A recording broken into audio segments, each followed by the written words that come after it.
The morning sun cast long shadows across the marble steps of Margaret's estate as I pulled into the circular driveway. Every Sunday for the past 18 years, I'd made this drive from Myers Park to Dilworth, and every Sunday my aunt would be waiting on her wraparound porch with coffee and whatever wisdom the week had brought her. "Nathan, darling, you look tired," she said, rising from her wicker chair with more effort than usual. At 78, Margaret Whitfield still carried herself like the textile heiress she was, but I'd noticed the subtle changes over the past few months. "Long week closing the Meridian Plaza deal," I replied, kissing her cheek. "2.3 million in commercial space. Should keep us busy through next quarter." "And Lauren? The boys?" I paused, coffee cup halfway to my lips. That question used to be perfunctory, but lately there was something sharper in Margaret's voice when she asked about my wife. "Lauren's swamped with the Henderson renovation. You know how demanding those Ballantine clients can be. The twins are good.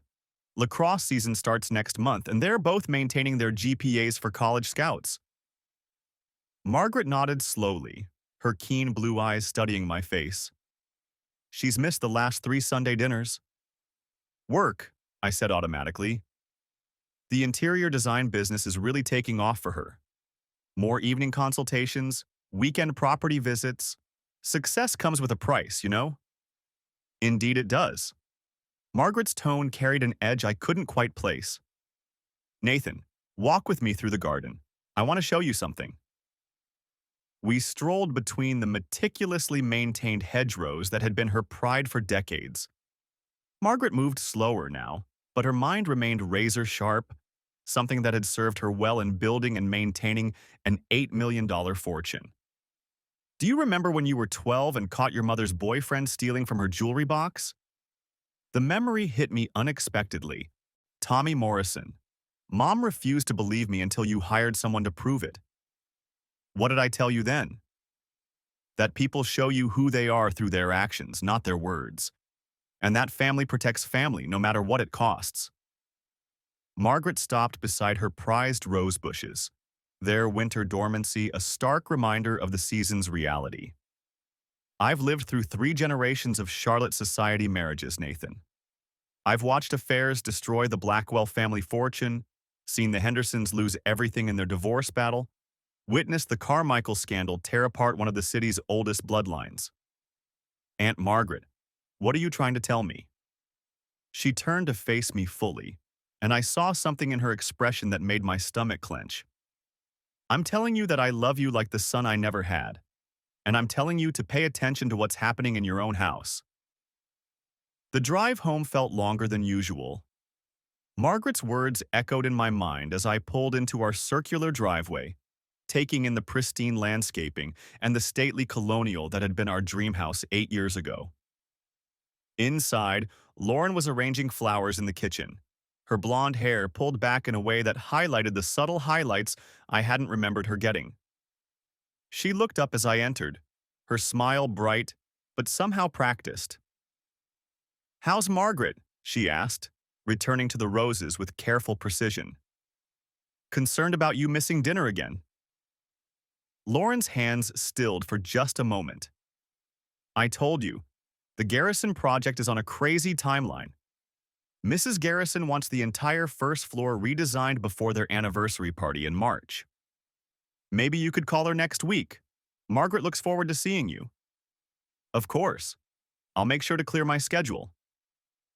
She turned to face me, and I noticed she was wearing the diamond tennis bracelet I'd given her for our anniversary. "Actually, I have good news. The business is expanding faster than I expected. I need to set up some additional accounts for client payments and project management." "That's great, honey. Whatever you need." "I might need you to sign some paperwork. Partnership tax stuff, business accounting structures." "Richard Blackwood. You remember the investment banker from the club? He's been helping me understand the financial aspects." The name meant nothing to me at the time, but something about the way she said it made me pause. "Richard Blackwood? From the country club. Divorced last year?" "He specializes in small business financial planning. Very professional, comes highly recommended." I nodded, though I couldn't place the face. Sure, whatever you need for the business. Later that evening, as Lauren worked on her laptop in the living room, I found myself studying her from the kitchen doorway. She was completely absorbed in whatever she was typing, occasionally checking her phone and smiling at messages that made her laugh softly. Work email? I asked. She looked up, startled. Client consultation follow-ups. Mrs. Patterson is being incredibly demanding about fabric selections. But her laptop screen had been angled away from me, and I'd caught a glimpse of what looked like a messaging app, not email. That night, as Lauren slept beside me, I stared at the ceiling and thought about Margaret's words. Family protects family. But how do you protect against something you can't see? The next morning brought a return to routine. Lauren left early for a client meeting, the twins caught their ride to school, and I headed to the office to tackle the week's property showings. But Margaret's voice followed me through every appointment, every phone call, every handshake. It was Thursday before I saw Lauren for more than a few minutes at a time. She'd been working late every night, coming home after I was already in bed, leaving before I woke up. When I mentioned it over coffee, she laughed and blamed it on the demanding schedule of wealthy clients. This is what we've worked toward, Nathan. The high-end market, the social connections, the financial security. Sometimes that means sacrificing time together for the bigger picture. I know. I just miss spending time with my wife.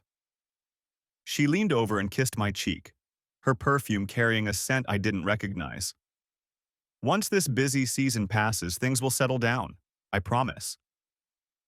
But as I watched her gather her purse and phone, checking messages with that same small smile I'd noticed earlier, I realized I couldn't remember the last time we'd had a real conversation about anything other than schedules and logistics. That Sunday, Margaret was waiting with her usual coffee and a manila folder I didn't recognize. "How's the business expansion going?" she asked without preamble. "Lauren's killing herself with work. Earlier mornings, later nights, weekend consultations. But the money's good, and she's building a solid client base in the high-end market. And this investment banker she's working with?" I paused. I hadn't mentioned Richard Blackwood to Margaret. "How did you—" "Charlotte's a small town for people like us, Nathan, especially when it comes to wealthy divorced men and married women." The implication hit me like cold water. "Margaret, you can't be suggesting—" "I'm not suggesting anything. I'm observing. And I'm telling you to observe too." She opened the manila folder and handed me a single photograph. It showed Lauren walking into an upscale restaurant downtown, but she wasn't alone. A well-dressed man had his hand on the small of her back, guiding her toward the entrance. "Who took this?" "Someone who cares about you. Someone who's been watching when you couldn't." I studied the photo more carefully. The man was tall, silver-haired, expensive suit. Definitely older than Lauren, definitely comfortable with money, and definitely touching my wife in a way that seemed far too familiar. "When was this taken?" "Last Tuesday. The same evening Lauren told you she was meeting with Mrs. Patterson about fabric selections." My hands shook as I set the photograph on the table. This could be innocent. Business dinner, client introduction. Look at her body language, Nathan. Look at how she's leaning into him. I looked, and what I saw made my stomach turn. Lauren was smiling up at the man with an expression I hadn't seen in months. Her hand was resting on his arm, her posture relaxed and intimate. "Who is he?" "Richard Blackwood.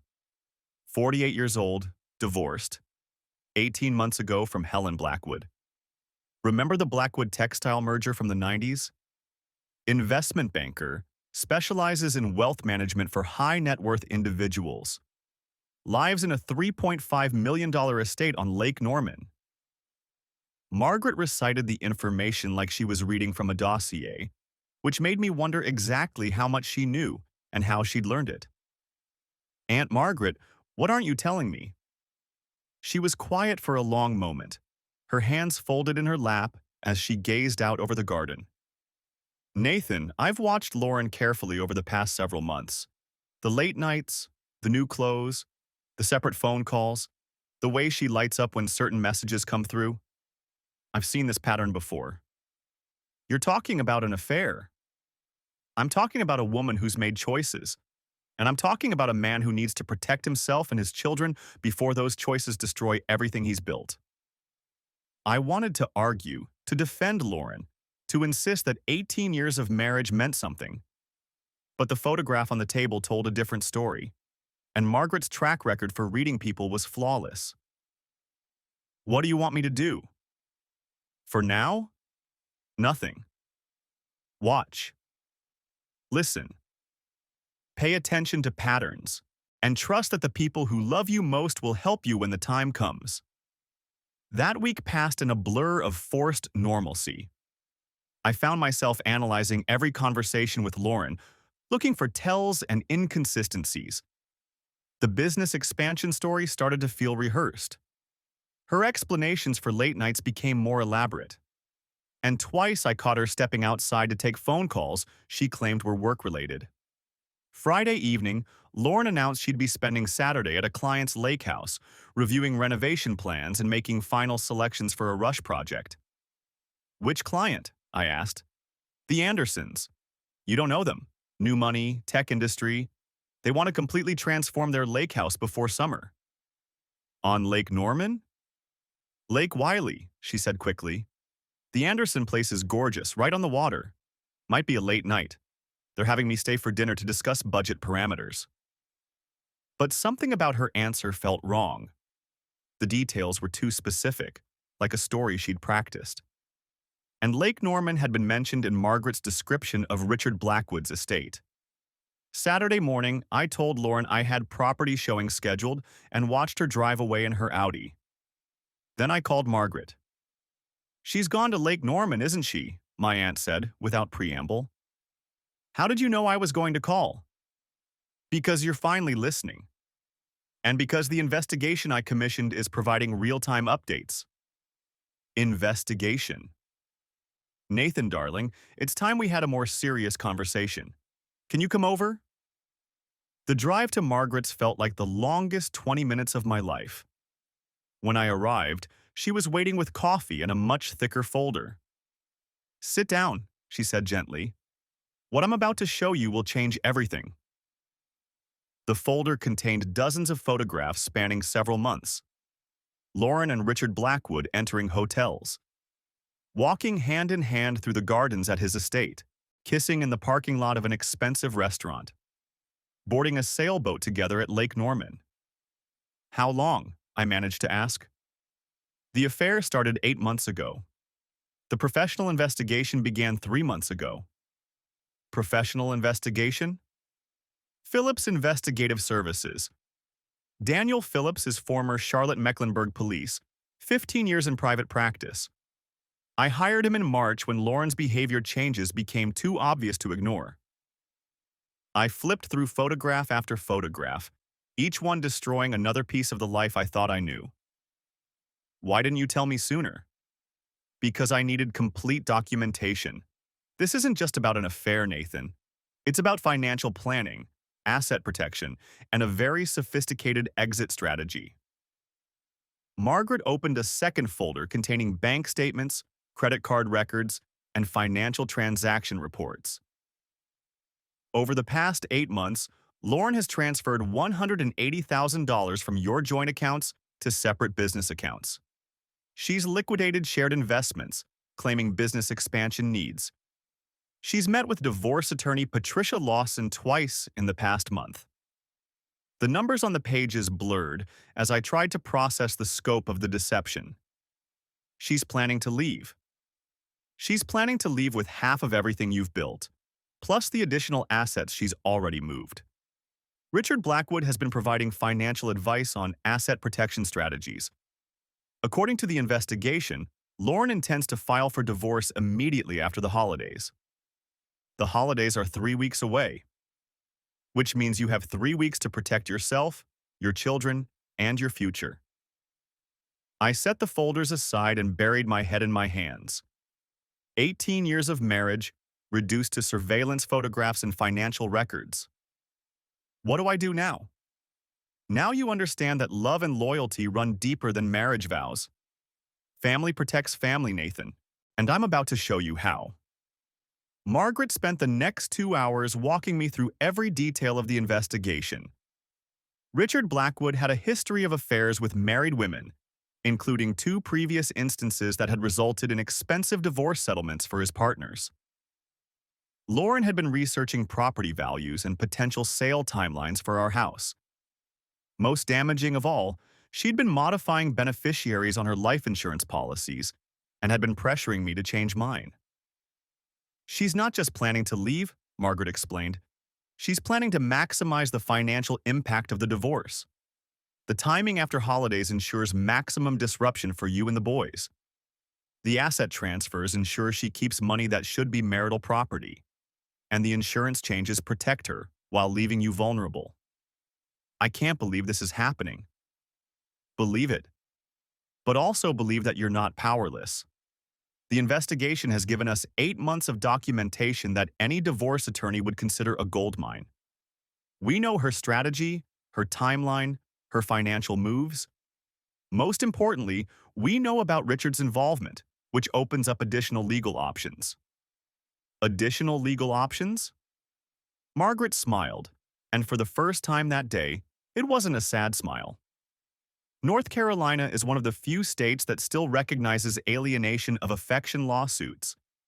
If someone intentionally interferes with a marriage and causes the breakdown of that marriage, they can be held financially liable for the damages. You're talking about suing Richard Blackwood. I'm talking about making sure that the people who destroy marriages face consequences for their actions. Richard Blackwood has a $3.5 million net worth and a reputation in Charlotte's financial community. An alienation of affection lawsuit would destroy both. The drive home that evening felt surreal. Lauren's car was already in the driveway, and lights were on throughout the house. I sat in my car for several minutes, staring at the home we'd built together, trying to reconcile the woman inside with the woman in the surveillance photographs. "How is the lake house?" I asked as I entered the kitchen. Lauren looked up from her laptop, her smile automatic and practiced. "Exhausting but productive. The Andersons have expensive taste but unlimited budget, so it should be a very profitable project." "Lake Wiley's beautiful this time of year." "Oh yes, gorgeous views. The fall colors reflecting off the water." She closed her laptop and stood up, stretching. "I'm exhausted. Long day of measuring rooms and reviewing fabric samples." But there were no fabric samples in her car. Her clothes didn't smell like construction dust or paint fumes. And Lake Wiley was 40 minutes in the opposite direction from Lake Norman. "I'm glad the business is doing so well," I said carefully.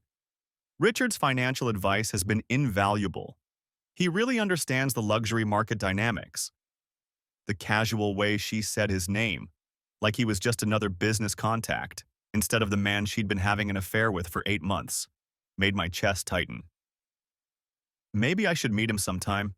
Thank him for helping you." Lauren's pause was so brief, I might have missed it before Margaret's warnings. "Oh, you'd find him boring. All numbers and spreadsheets. Very dry personality." But the woman in the photographs hadn't looked bored. She'd looked radiant. That night, I lay awake listening to Lauren's breathing and trying to figure out how I'd missed the signs for so long. The late nights I'd attributed to business success. The new clothes I'd assumed were professional wardrobe upgrades. The separate phone calls I'd thought were client consultations. The distracted conversations I'd blamed on work stress. How long had she been lying to my face while planning my destruction? Sunday morning brought the twins thundering down the stairs, arguing about lacrosse equipment and college application deadlines. At 16, Caleb and Dylan were focused on their own lives, but I found myself studying their interactions with Lauren, looking for signs they'd noticed changes. "Mom, can you drive us to practice?" Caleb asked. "Dad's car smells like coffee and old leather." "Can't today, sweetheart. I have a client emergency. Pipe burst in the Henderson house, and we need to assess water damage before the insurance adjuster arrives. Another lie, delivered so smoothly that even I might have believed it if I hadn't known better. I'll drive them, I said. No problem. As I loaded lacrosse gear into my car, Dylan paused. Dad, is everything okay with Mom lately? She seems, I don't know, different. Different how? Just distracted, like she's thinking about something else all the time. And she's been working a lot more nights. Even the twins had noticed. She's building the business, son. Sometimes that requires sacrifice. Yeah, I guess. Just seems like she used to be around more. The drive to lacrosse practice was filled with normal teenage chatter about school, friends, and college prospects. But underneath their casual conversation, I heard what Dylan had noticed. Lauren's absence from their daily lives had become the new normal. Margaret was waiting with coffee and another folder when I arrived at her house. The boys are asking questions, I told her. Smart boys. They're noticing what you've been too trusting to see. She opened the latest folder. Phillips provided this week's update. Lauren and Richard spent yesterday afternoon at his estate, not at any lake house or client emergency. More photographs. Lauren and Richard on the deck of his lake house, glasses of wine in hand, her head resting on his shoulder as they watched the sunset. The intimacy in their body language was undeniable. She lied directly to my face about where she was going. She's been lying to your face for 8 months. The question is what you're going to do about it. What are my options? Margaret opened a business card from the folder. Thomas Bradley. He's the most aggressive divorce attorney in Charlotte, and he specializes in high-asset cases with complex financial disputes. I've already spoken with him about your situation. You've already spoken with him? Nathan, I've been protecting this family's interest for 78 years. I'm not going to stop now. Margaret's voice carried steel. Bradley reviewed the preliminary evidence and said it's the most comprehensive documentation he's seen in a matrimonial case. With this level of proof, he's confident he can protect your assets, secure primary custody, and make Lauren's divorce strategy backfire spectacularly. Primary custody? Lauren's affair demonstrates a pattern of deception and poor judgment. Combined with her increasing absence from the boys' daily lives, any family court judge would question her fitness as a primary parent. The affair partner's involvement in financial planning also suggests collusion in marital asset dissipation.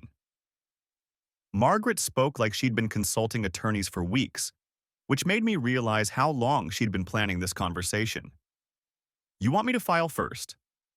I want you to file strategically. Lauren plans to file after the holidays for maximum emotional and financial impact.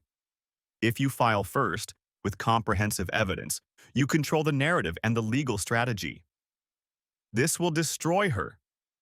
She destroyed herself, and she's planning to destroy you. The only question is whether you're going to let her. I spent the rest of that afternoon at Margaret's, reviewing every detail of the investigation and learning exactly how sophisticated Lauren's deception had become. Richard Blackwood wasn't just her affair partner. He was her financial advisor in planning the optimal strategy for leaving the marriage with maximum assets. The evidence was overwhelming. 8 months of surveillance photographs documenting their relationship. Financial records showing systematic asset transfers. Credit card statements revealing expensive gifts and luxury hotel charges. Even recorded phone conversations where Lauren discussed divorce timing with Richard. How did Phillips get recorded conversations? Lauren's been conducting personal calls from her office. Phillips installed monitoring equipment during a routine maintenance visit. Everything was legal. She has no reasonable expectation of privacy in a business location. The recordings were devastating. Lauren and Richard discussing which assets would be easiest to hide. Conversations about optimal timing for divorce filing. Even planning post-divorce living arrangements and vacations. She's been planning this for months, I said. She's been planning this from the beginning of the affair. Richard's involvement suggests this wasn't an emotional decision. It was a calculated financial strategy. That evening, I returned home to find Lauren in the kitchen, preparing dinner with unusual enthusiasm. She'd changed clothes since morning, wearing a dress I didn't recognize, and jewelry that seemed too expensive for a day of client meetings. "How was your emergency consultation?" I asked. "Overwhelming. The water damage was worse than we thought. They'll need to replace flooring throughout the first floor. But the insurance should cover most of it, so the Hendersons are actually talking about upgrading to higher-end materials." She delivered the lie with perfect sincerity, complete with specific details that made it sound credible. If I hadn't seen photographs of her spending the afternoon with Richard Blackwood, I would have believed every word. Sounds like a good opportunity for the business. Richard thinks it could lead to several more referrals in that neighborhood. High net worth clients tend to recommend each other. The casual mention of Richard's opinion, like he was a normal part of her business discussions, made my jaw clench. But I managed to nod and change the subject to the twins' lacrosse season. Dinner conversation felt like performance art. Lauren asking about my day, sharing stories about client meetings that had never happened, discussing plans for Thanksgiving that she apparently had no intention of attending as my wife. The twins chatted about school and friends, completely unaware that their mother was planning to tear their family apart in 3 weeks. After dinner, Lauren excused herself to return calls and work on project proposals. I helped the twins with homework, then found myself standing outside Lauren's office door, listening to her side of a phone conversation. "Thursday works better than Wednesday," she was saying. "The boys have practice until 6, so we'd have the evening." "No, Nathan usually works late on Thursdays, property management meetings." She was scheduling time with Richard around my schedule and the twins' activities, planning their affair around our family routines. Yes, I spoke with Patricia again. She thinks we should wait until after New Year's. Maximum impact for custody considerations, and it gives us time to finalize the asset protection strategies. Patricia, the divorce attorney Margaret had mentioned. Lauren was discussing timing for divorce filing with her affair partner, treating the destruction of our marriage like a business transaction. "I love you too," she said softly. "I can't wait until we don't have to sneak around anymore." I walked away before I heard more. The casual affection in her voice when talking to Richard was more painful than the photographs had been. This wasn't just physical attraction or midlife crisis. She was emotionally invested in destroying our family. That night, Lauren came to bed acting like the loving wife she'd pretended to be for 8 months. She cuddled against me, stroking my chest and murmuring about how tired she was from her demanding day. The performance was so convincing that I almost forgot about the photographs in Margaret's folder. "Nathan, I love you," she whispered as she drifted off to sleep. But 3 hours earlier, she'd said the same words to Richard Blackwood. The next morning brought new revelations. Lauren left early for another client meeting, but this time I was ready. Margaret had given me Philip's direct number, and I called as soon as Lauren's car disappeared. "Mrs. Whitfield said you might contact me," Philip said. "Your wife just arrived at Blackwood's office building. They're meeting for breakfast at the restaurant on the first floor." "How long have you been following her this morning?" "Since 6:30. She drove directly from your house to downtown Charlotte. No stops, no actual client meetings." Another lie. Lauren had told me she was meeting the Patterson family at their home in Ballantyne to finalize kitchen renovation plans. "Mr. Brooks, I need to ask, how much of the evidence has Mrs. Whitfield shared with you?" "Everything, I think.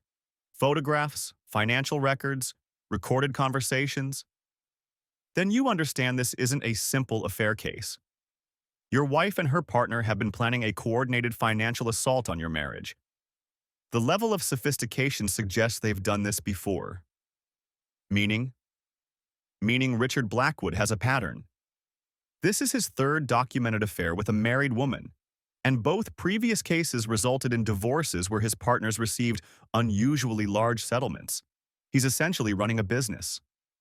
The implications hit me like a physical blow. Lauren wasn't just cheating. She was part of a systematic scheme to destroy marriages and steal assets.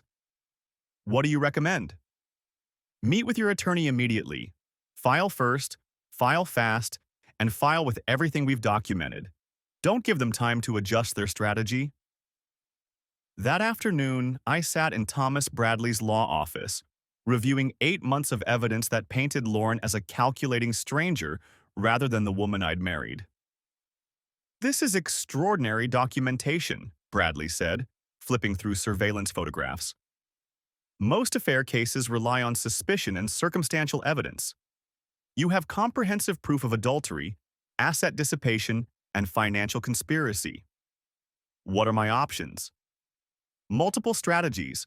We file for divorce immediately, seeking primary custody and asset protection based on Lauren's affair and financial misconduct.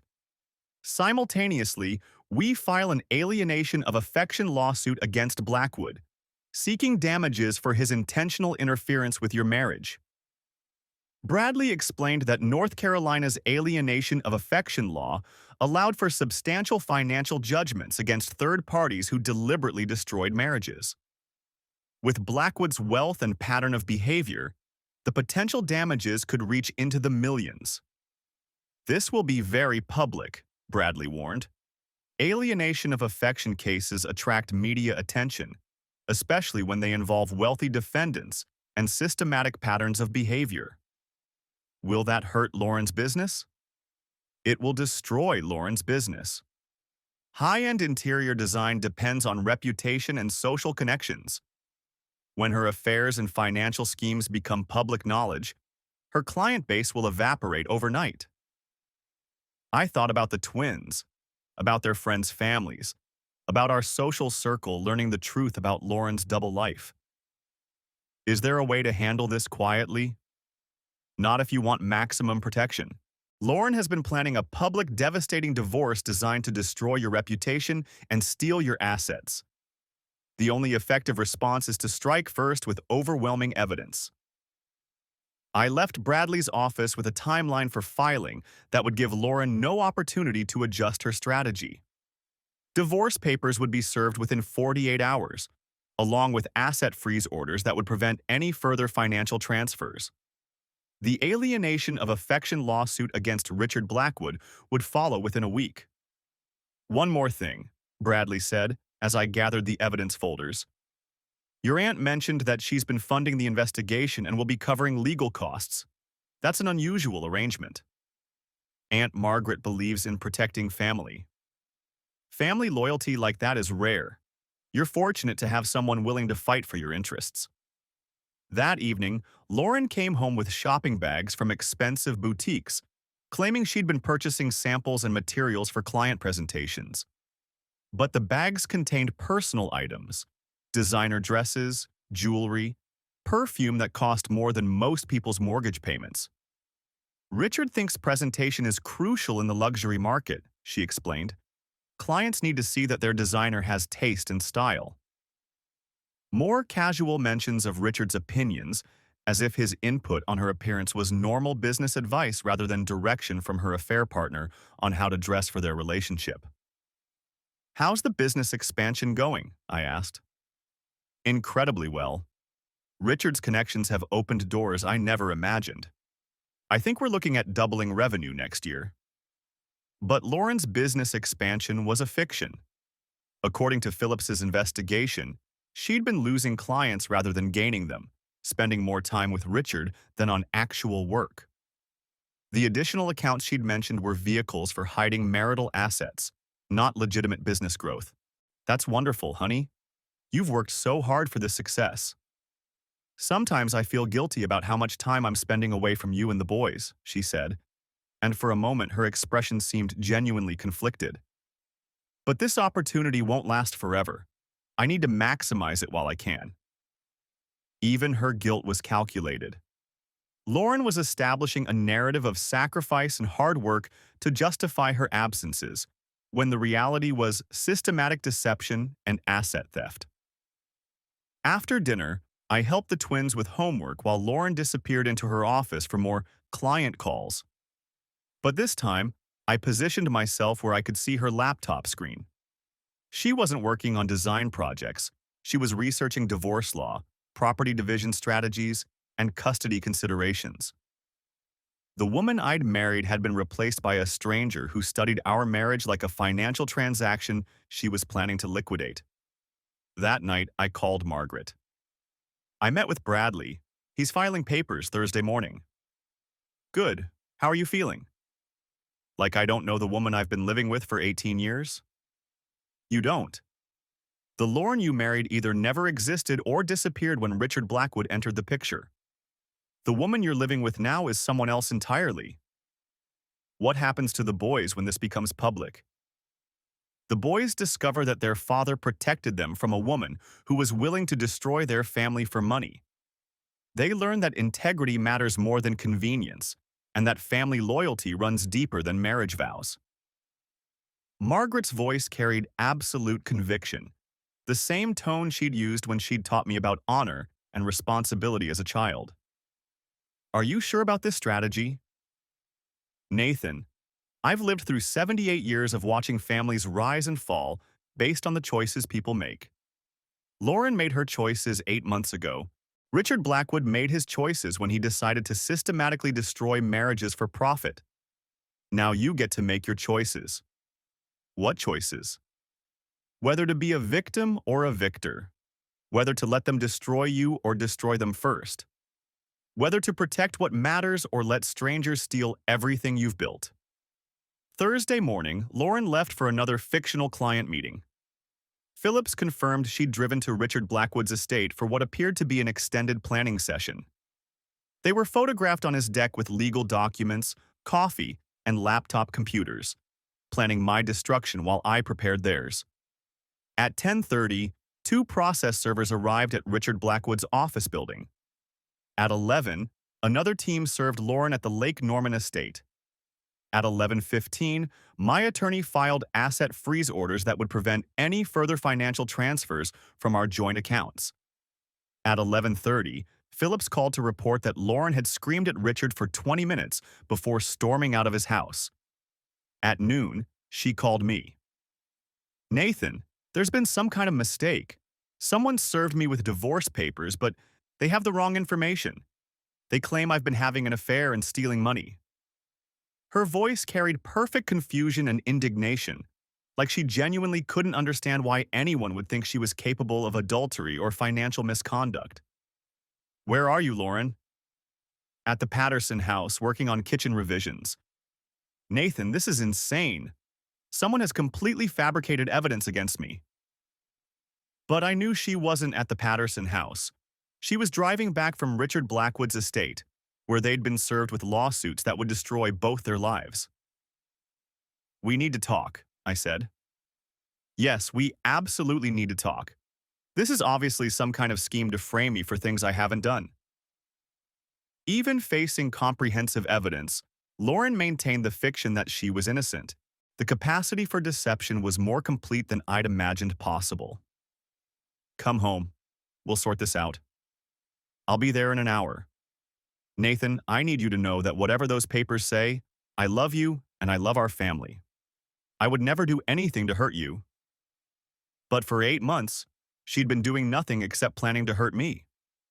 Lauren arrived home with red-rimmed eyes and an expression of wounded innocence that might have been convincing if I hadn't seen 8 months of surveillance photographs. She threw herself into my arms, sobbing about false accusations and legal conspiracies designed to destroy our marriage. Show me the papers, I said. She handed me the divorce petition and alienation of affection lawsuit with shaking hands. Nathan, I don't understand any of this. They're claiming I've been having an affair with some investment banker, but I don't even know who Richard Blackwood is. The lie was so audacious that I almost laughed. You don't know Richard Blackwood? I mean, I know the name from business networking, but I've never had any personal relationship with him. This is obviously someone trying to destroy us. I walked to the kitchen counter where I'd left one of Margaret's evidence folders. Lauren, sit down. Nathan, you have to believe me. I know how this looks, but... I opened the folder and spread surveillance photographs across the kitchen table. 8 months of documented evidence. Lauren and Richard entering hotels, walking hand in hand through his estate, kissing in restaurant parking lots, boarding his sailboat together. Lauren stared at the photographs in apparent shock, her mouth opening and closing without sound. "These are fake," she finally whispered. "Someone doctored these photos to frame me." "There are over 600 photographs, Lauren, plus financial records, recorded phone conversations, and credit card statements." I opened the second folder, revealing bank transaction records showing her systematic transfer of marital assets to personal accounts, credit card charges for luxury hotels, expensive gifts, and romantic dinners for two. "This is impossible," she said, but her voice had lost conviction. "Is it impossible? Or is it exactly what you've been planning for 8 months?" Lauren's performance of innocence began to crack. Her eyes darted between the photographs and the financial records, calculating how much evidence existed and whether any defense remained possible. "Nathan, even if some of these photos are real, it's not what you think. Richard has been helping me with business planning. If we've spent time together, it's been purely professional." "Purely professional?" I pulled out transcripts of recorded phone conversations, including the one where she'd told Richard she loved him and couldn't wait until they didn't have to sneak around anymore. Lauren read the transcript in silence, her face cycling through shock, denial, and finally resignation. "How long have you known?" she asked quietly. "Long enough to protect myself and the boys." "The boys?" She looked up sharply. "Nathan, please don't let this affect the boys. Whatever mistakes I've made, they don't deserve to suffer. The boys deserve a mother who puts their welfare above her own desires. You've been planning to destroy their family for 8 months. I wasn't planning to destroy anything. I was planning to build a new life. By stealing half our assets and disrupting their entire world?" Lauren was quiet for a long moment, staring at the evidence spread across our kitchen table. "What do you want from me?" "I want to understand how the woman I married became someone who could plan my destruction while pretending to love me." "I do love you, Nathan. But I'm in love with Richard. There's a difference." The casual admission, delivered like she was discussing weather, made my chest tighten. "So you decided to steal from me while planning to leave?" "I decided to protect myself financially while transitioning to a new life. Richard helped me understand how divorce law works, how asset division gets determined. I was trying to be smart about the process. You were trying to commit fraud. I was trying to survive. Do you know what it's like to realize you've spent 18 years in the wrong marriage? To finally find someone who makes you feel alive again?" Lauren's voice carried a passion I hadn't heard in years, but it was directed toward Richard Blackwood rather than our marriage or family. "So you decided to lie and steal rather than have an honest conversation about our problems?" "What conversation?" "Nathan, we've been roommates for 5 years. We share logistics and parenting duties, but when was the last time we had a real conversation about our dreams, our passions, our futures?" Her criticism stung because it contained truth. Our marriage had become comfortable routine rather than intimate partnership. But comfort wasn't justification for betrayal. If you were unhappy, we could have tried counseling, trial separation, honest discussion about our problems. I tried to get your attention for years. You were always focused on the business, the boys' activities, Margaret's needs. When was the last time you asked what I wanted out of life? When was the last time you told me? When was the last time you initiated a conversation about anything other than schedules and logistics? We stared at each other across the kitchen table, 18 years of accumulated resentments and unmet needs suddenly visible. "This doesn't justify what you've done," I said finally. "I know, but it explains it." Lauren's voice was quiet now, stripped of defensiveness. "Richard made me feel like I mattered again, like my thoughts and dreams were important, like I was more than just someone who managed your household and raised your children. Our children, Lauren. And this is their home too. I never meant to hurt the boys. You were planning to disrupt their entire lives without warning, steal half their college funds, and move them to a different school district to live with a man they've never met. Lauren's face crumpled. Richard has a wonderful relationship with his own children. He would have been good to Caleb and Dylan. Richard has a history of destroying marriages for profit. According to the investigation, this is his third affair with a married woman. Both previous cases resulted in divorces where his partners received unusually large settlements. That's not true. It's completely true. You weren't his first victim, Lauren. You were his latest mark in a pattern of systematic marriage destruction. I showed her Phillips's background investigation on Richard Blackwood, documenting his previous affairs and their financial outcomes. Lauren read in silence, her face growing pale as she realized the scope of her manipulation. He told me I was special, she whispered. You were profitable, just like the others. Lauren sat in stunned silence, processing the evidence that she'd been used as much as she'd been using me. What happens now? She asked finally. Now you face consequences for your choices. The divorce will proceed, but instead of your carefully planned asset theft, you'll be dealing with documented evidence of adultery and financial misconduct. Instead of primary custody, you'll be explaining to family court why you prioritized an affair over your children's welfare. And Richard? Richard faces an alienation of affection lawsuit that will destroy his reputation and cost him millions. The pattern of systematic marriage destruction makes him an ideal defendant for teaching other predators that actions have consequences. Lauren nodded slowly, understanding finally penetrating her self-deception. I've lost everything, haven't I? You've lost what you chose to throw away. The question is what you're going to do with what remains. What do you mean? I mean the boys still need a mother, even if they can't live with you full-time. I mean you can choose to handle this divorce with dignity instead of making it more destructive than it already is. I mean you can take responsibility for your choices instead of continuing to blame everyone else. Lauren looked around our kitchen, taking in the family photos and school artwork that documented 18 years of shared life. I never meant for it to go this far. But it did go this far. The question is whether you're going to keep making it worse. That evening, Lauren packed bags for a hotel stay while I explained the situation to Caleb and Dylan. The conversation was the hardest thing I'd ever done, watching my 16-year-old sons process their mother's betrayal and our family's destruction. Are you and Mom getting divorced? Caleb asked. Yes. Your mother has been having an affair and she's been planning to leave for several months. With who?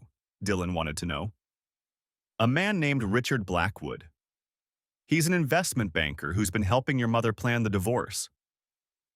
Both boys absorbed this information with the resilience of teenagers who'd grown up in a household where conflict was rare and emotional drama was minimal.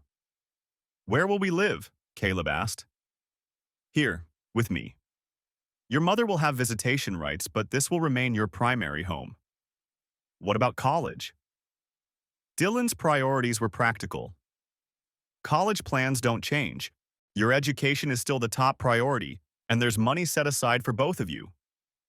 Is Mom going to marry this other guy? Caleb's question carried more curiosity than judgment. I don't know what Mom's plans are. That's something you'll need to discuss with her. That night, after Lauren left for her hotel, I sat in our empty bedroom trying to process the complete collapse of everything I'd thought was permanent. 18 years of marriage, reduced to legal documents and custody arrangements. Margaret called around 9 o'clock. How are you holding up? Like someone hit me with a truck. Even knowing it was coming, actually going through it is surreal. The hardest part is over. Everything from here forward is just logistics and legal procedures. The boys are handling it better than I expected. Strong boys with good values. They'll be fine. How is Lauren adjusting to reality? She's shocked that Richard was using her, angry about the evidence, and scared about the financial consequences. but she's still not taking full responsibility for her choices. Some people never do. The important thing is that you and the boys are protected now. Margaret, I need to thank you. If you hadn't investigated this situation, I would have been completely blindsided. Family protects family, Nathan. It's what we do. 2 weeks later, Richard Blackwood's attorney contacted Bradley to discuss settlement negotiations for the alienation of affection lawsuit. The media attention had been devastating for his investment business, with several major clients terminating their relationships due to the publicity surrounding his systematic destruction of marriages. He's offering $2 million to settle, Bradley reported. His attorney claims the publicity has already cost him more than the marriage was worth. What do you recommend? Take it. $2 million is substantial punishment, and continued litigation would be expensive and time-consuming. More importantly, the public documentation of his pattern ensures he won't be able to prey on other families. The divorce settlement was finalized 3 months later. Lauren received an equitable share of marital assets, but the evidence of financial misconduct and adultery limited her claims significantly. She lost primary custody of the boys, received minimal alimony, and faced professional and social consequences that effectively ended her interior design business in Charlotte. Richard Blackwood paid the $2 million settlement and relocated his business to another state after losing most of his Charlotte client base. The case became a cautionary tale in local legal and social circles about the financial risks of alienation of affection lawsuits. Lauren moved to Atlanta, where she eventually found work with a corporate design firm. Her relationship with Richard didn't survive the legal and financial consequences of their affair. The boys visited her occasionally, but their relationship remained distant and formal. 1 year after the divorce was finalized, I was settling into new routines when Margaret called with unexpected news. Nathan, I need to tell you something about my health. Are you feeling all right? I'm dying, darling. Pancreatic cancer. The doctors think I have 3 to 6 months. The words hit me like cold water. Margaret, why didn't you tell me sooner? Because there was nothing you could do, and we had more important things to focus on. But now that your situation is resolved, we need to discuss some practical matters. Margaret spent the next hour explaining her estate planning and final wishes. As her primary heir, I would inherit most of her fortune, including the real estate portfolio, investment accounts, and the family mansion. The responsibility was overwhelming. Why me? I asked. Because you're the one who carries forward the family values. Honor, loyalty, protection of those we love. Because you've proven that when tested, you make the right choices even when they're difficult. What about the investigation costs, the legal fees? You spent a fortune protecting me. The best money I ever spent. Family protects family, Nathan. That's what money is for. Margaret passed away 6 months later, surrounded by family and leaving behind a legacy of wisdom, strength, and uncompromising loyalty. Her funeral was attended by hundreds of people whose lives she'd touched over 7 decades of community involvement. In her final letter to me, she wrote, "The investigation was my last gift to you, but not my most important one. My most important gift was teaching you that love without boundaries enables destruction, while love with wisdom protects what matters most. Use these lessons to build something better than what was torn down." 2 years after the divorce, I met Emma Richardson at a charity fundraiser Margaret had supported. Emma was a pediatric nurse who volunteered with children's advocacy organizations, and her approach to life was everything Lauren's had not been: honest, selfless, focused on building rather than acquiring. Our relationship developed slowly, built on shared values and genuine compatibility rather than physical attraction or financial considerations. Emma understood that I came with complicated history and teenage sons who needed stability more than they needed a replacement mother. "I'm not trying to replace their mother," she told me after we'd been dating for 8 months. "I'm trying to add value to their lives and yours without erasing what came before." Emma's wisdom and patience won over Caleb and Dylan gradually. She attended their lacrosse games, helped with college applications, and created new family traditions that honored our past while building toward our future. We married 3 years after Margaret's death, in a small ceremony attended by close friends and family. The boys, now in college, served as my best men. Lauren sent a card congratulating us, which was more graciousness than I'd expected given our history. Our wedding reception was held at Margaret's estate, which I'd converted into a community center and scholarship foundation in her honor.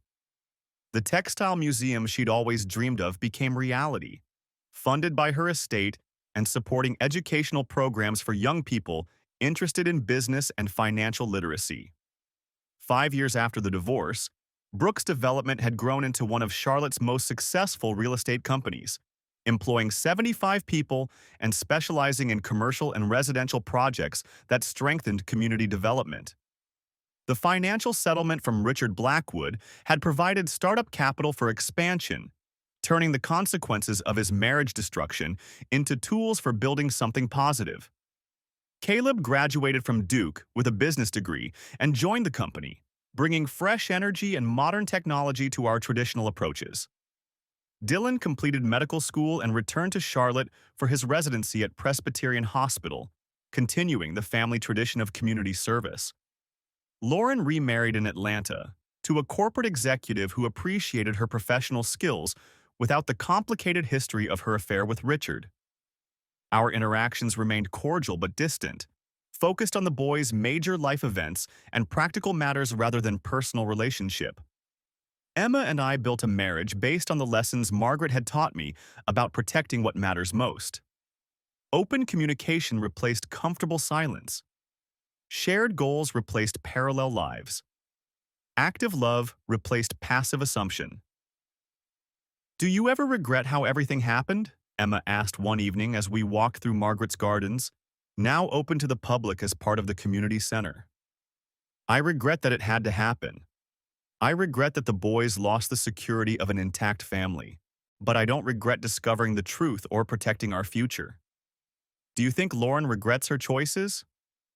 "I think Lauren regrets the consequences, but I'm not sure she regrets the choices.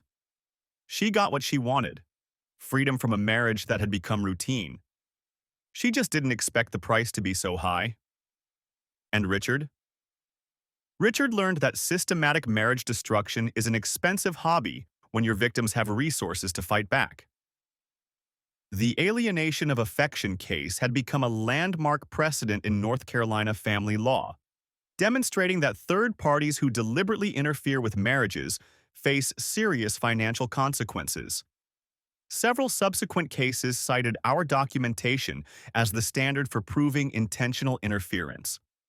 Phillips Investigative Services became the premier matrimonial investigation firm in the Charlotte region, with families throughout the Carolinas requesting the same comprehensive surveillance and evidence gathering that had protected our family.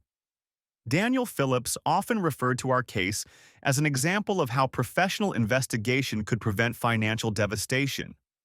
Margaret's Community Center hosted annual workshops on financial literacy and marriage protection, teaching young couples about communication, conflict resolution, and legal safeguards for protecting assets and children. The programs were popular with engaged couples and newlyweds who wanted to build marriages that could withstand life's inevitable challenges. "Your aunt would be proud," Emma said, as we watched teenagers participating in a leadership development program funded by Margaret's foundation. "She'd be satisfied," I corrected. "Margaret didn't seek pride. She sought results. Family protected, communities strengthened, values transmitted to the next generation." "Do you think she planned all of this? The investigation, the evidence, the way everything worked out?" "I think Margaret understood that knowledge is power, preparation prevents disaster, and family loyalty transcends individual convenience. The rest was just strategic thinking applied to protecting people she loved." On the 10th anniversary of Margaret's death, I stood in the textile museum she'd envisioned, surrounded by photographs and artifacts documenting 4 generations of family history. The boys, now successful adults with families of their own, gathered with Emma and me to honor the woman who'd saved our family through her final gift. Great Aunt Margaret never met our children, Caleb said, watching his 3-year-old daughter explore the museum's interactive exhibits. But they're growing up with the security she protected for us. She knew that family legacy extends beyond individual relationships, Dylan added. The choices she made affected generations she'd never meet. Emma squeezed my hand as I read aloud from Margaret's final letter. Some gifts transcend death. Truth transcends deception. Love with wisdom transcends love without boundaries. Use these lessons to build something better than what was torn down. Did you ever imagine your life would turn out this way? Emma asked as we drove home that evening. 10 years ago, I thought I knew what my life was going to be. Comfortable marriage, successful business, children who grew up secure and confident. It never occurred to me that someone I trusted completely was planning to destroy everything I valued. But you rebuilt something stronger. We rebuilt something stronger. Margaret protected me from total destruction, but she couldn't rebuild my life. That took years of conscious effort, learning to trust again, figuring out how to create authentic intimacy instead of comfortable routine. Do you think Lauren learned those lessons? I hope so, for her sake and for the boys' sake, but that's not my responsibility anymore. Emma nodded, understanding the boundaries that had taken years to establish. Lauren was the boys' mother and would always be part of our extended family through that connection. But she was no longer part of my emotional life or daily concerns. Margaret's real gift wasn't the investigation, I said, as we pulled into our driveway.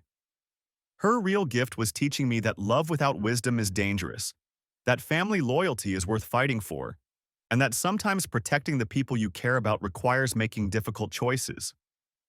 Even when those choices hurt people you once loved? Especially then. Lauren's affair would have destroyed our family financially and emotionally if Margaret hadn't intervened. The boys would have grown up thinking deception and manipulation were normal relationship strategies. I would have spent years recovering from financial devastation while trying to rebuild my reputation and business. Instead, they grew up learning that actions have consequences, that family protects family, and that integrity matters more than convenience. Exactly. Margaret's investigation gave us truth. What we did with that truth was our choice. That night, as Emma slept beside me, I thought about the anniversary of discoveries that had changed everything. 10 years ago, I'd learned that the woman I'd trusted completely was a stranger planning my destruction. I'd learned that family loyalty could transcend death, that professional investigation could protect against systematic deception, and that North Carolina law provided remedies for marriage destruction that few people knew existed. Most importantly, I'd learned that some betrayals, while devastating, create opportunities for building something better than what was lost. Lauren's affair had been the end of comfortable illusion, but the beginning of authentic understanding. Richard Blackwood's manipulation had cost him millions and taught Charlotte's social community that marriage destruction carried serious financial risks. Margaret's investigation had protected our family and become a model for other families facing similar threats. Some gifts transcend death, I whispered, repeating Margaret's words as I had every night for 10 years. In the morning, Emma and I would continue building the life Margaret's wisdom had made possible. The boys would continue building careers and families rooted in the values she'd fought to protect. The community center would continue teaching young people about integrity, loyalty, and the importance of choosing partners who shared their fundamental values. Margaret's final gift had been truth that set us free from deception, but her lasting gift was the knowledge that family love, when combined with wisdom and courage, could overcome any betrayal and build something stronger from the wreckage. The last gift had become the foundation for everything that followed.